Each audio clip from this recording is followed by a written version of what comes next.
안녕하세요. 유나이티드 읽어주는 남자 정진입니다. 지난밤의 유로파리그 4강전 세비야와의 경기에서 2대1로 아쉽게 패배하면서 유나이티드는 공식적으로 시즌을 마무리하게 되었는데요. 오늘은 이 경기의 승패양방을 갈랐던 전술 포인트들이 무엇인지 한번 읽어보겠습니다.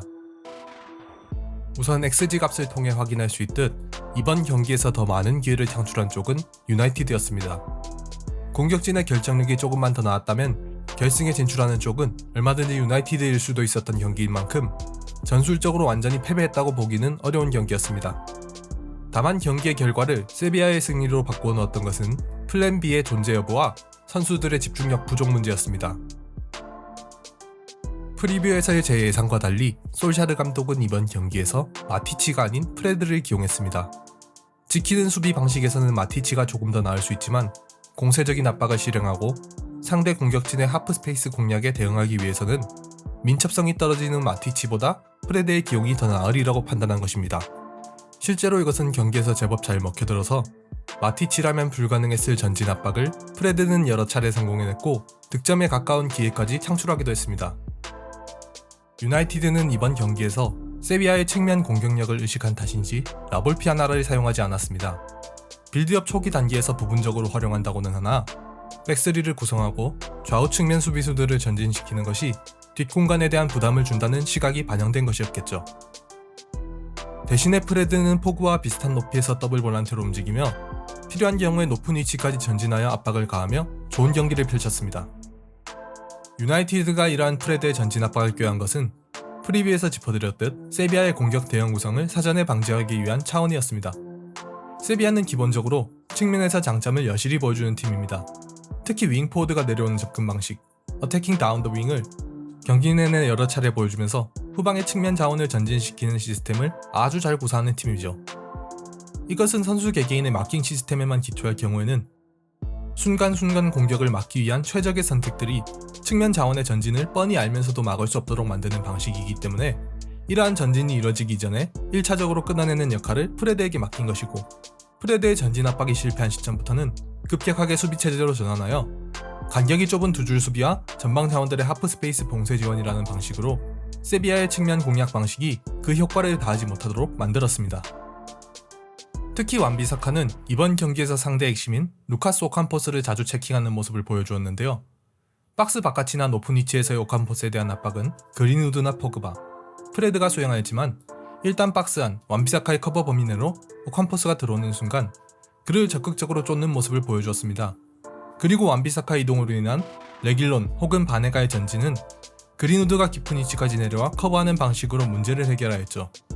오캄포스와 엔네시리가 스위칭을 했을 때는 오캄포스가 상대해야 하는 선수가 맥과이어가 되었다는 점에서 오캄포스는 하프 스페이스에서는 완비사카에게, 중앙에서는 맥과이어에게 묶이며 적어도 박스 안쪽에서는 거의 활약하지 못했습니다. 이 방식을 통해 유나이티드는 오캄포스를 측면으로 밀어내고 성공적으로 묶어낼 수 있었죠. 다만 유나이티드에게 불운이었던 부분은 기본적으로 이렇게 잠그는 수비 방식을 택하여 세비야에게 전체적인 주도권을 내준 상황에서 공세적 압박을 통해 주도권을 되찾고자 시도한 것이 심판의 판정 미스와 맞물려 잘 유지되고 있던 시스템의 어점을 꿰뚫는 방식으로 나타났다는 것이었습니다. 데야의 골킥이 상대 센터백 쿤데의 머리에 맞고 나갔다고 선수들이 인식하여 공격적으로 포지셔닝을 변경하는 과정에서 상대 스론이 선언되었고 그것이 그대로 반대쪽 측면으로 넘어가 전개되었죠. 본래라면 그린우드와 완비사카가 각각 마크했어야 했을 오캄포스와 레길론이었지만 그린우드가 이미 높은 위치에 올라가 있었고 상대 수비진에 대한 전방 압박을 위해 전진한 상황에서 완비사카가 두 선수를 체크해야 하는 상황이 발생하였습니다. 결국 린델레프가 전진하여 오캄포스를 맡아보았지만 레길론의 속도를 완비사카는 따라잡지 못했고 반대편으로 넘어간 공은 레시포드가 복귀하지 못한 가운데 약속되지 않은 수비 상황에서 수소에게 공간을 내어준 윌리엄스의 미숙함으로 인해 첫 실점으로 이어지고 말았죠.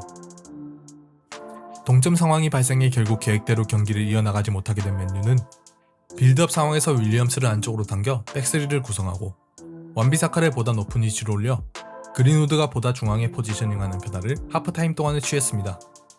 계속해서 내려앉은 위치에 포진하다가는 레길론의 전진에 속수무책으로 당할 수밖에 없다는 것과 프레드와 포그바의 폼이 썩 괜찮았다는 점, 그리고 완비사카가 마크해야 할 오캄포스의 폼이 좋지 못하다는 점을 염두에 둔 전술 변화였죠.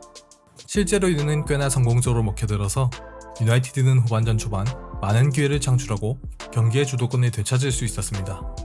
한편 이런 전술 변화에는 우측면에 힘을 싣는 것을 통해 득점을 노리는 것도 있지만 레길론의 전진에 부담을 주고자 하는 의도가 담겨 있었습니다.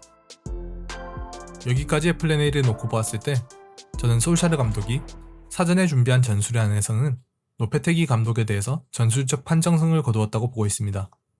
세비야의 측면 공격을 제어하기 위한 접근 방식은 훌륭했고 실점이 있기야 했지만 예상되지 못한 불균형 상황에서 발생한 사고였죠. 프레드의 기용부터 낮은 위치에서의 두 줄 형성, 하프 스페이스로 공격수를 쫓아가는 측면 수비수들의 이동으로 발생하는 공간을 전방 공격수들이 잘 커버해주는 수비 지원 방식까지 대세비야 전술은 성공적으로 먹혀들었습니다.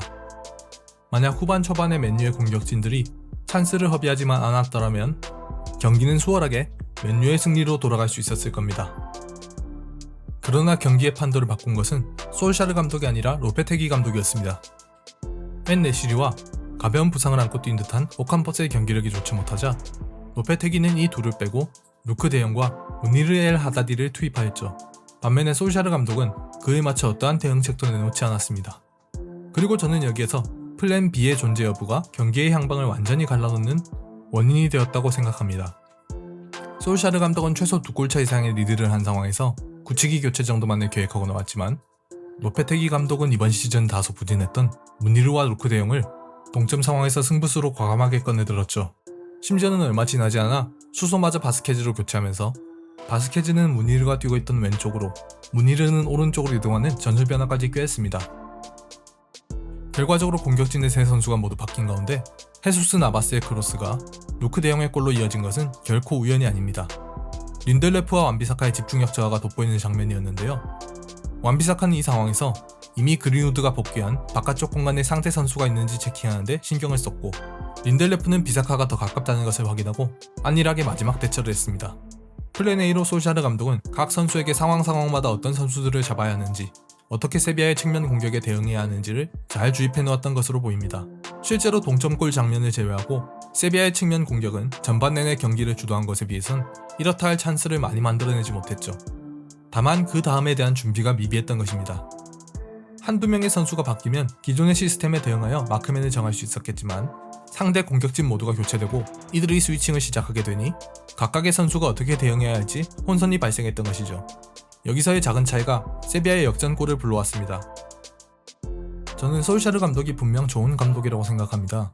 선수단을 케어하고 선수들에게 동기를 부여하고 선수단의 장점을 살릴 수 있는 적합한 플랜 A를 들고 나오는 것을 보면 유망한 감독이라는 점이 보입니다. 그러나 시즌 전반이 역습 전술이 잘 안 먹혀들기 시작하자 그 대응이 거의 안 되어 시즌 중반 부침을 겪었던 부분이나 자신의 경기 계획에 맞춰 선수들을 교체하기 위해서 교체 타이밍을 지나치게 늦게 가져가며 몇 번이나 시즌 운용에 차질을 빚었던 부분들을 볼 때 이 감독이 뛰어난 지략가라거나 전술가라고 생각하지는 않습니다. 그리고 플랜 A 주전 스쿼드에 대한 솔샤르 감독의 고집은 이런 맞대응 전술의 부재로 인한 것이라고도 생각합니다. 결론적으로 지난밤의 패배는 선수단의 집중력 부족과도 같은 문제점도 있었지만 보다 근본적으로는 상대에 대한 대응에 있어 훨씬 유연했던 로페테기가 솔샤르 감독에게 승리했다는 점에서 상대적으로 앞섰던 과정에도 불구하고 지는 것이 합당한 결과였다, 이렇게 평가하려 합니다. 저 역시 팬의 한 사람으로서 시즌 마무리가 유로파 리그 우승이 아니라는 점에 대해서 대단히 안타깝게 생각합니다. 감독인 솔샤르도 선수들도 많이 발전해야 하는 것을 보여줬던 경기라고 생각하기에 이번에 패배가 더 나은 다음을 기약하는 계기가 되기를 바라며 오늘의 리뷰는 여기서 마치도록 하겠습니다. 오늘의 영상이 유익하셨다면 좋아요와 구독 한 번씩 부탁드립니다. 지금까지 유나이티드 읽어주는 남자 정진이었습니다.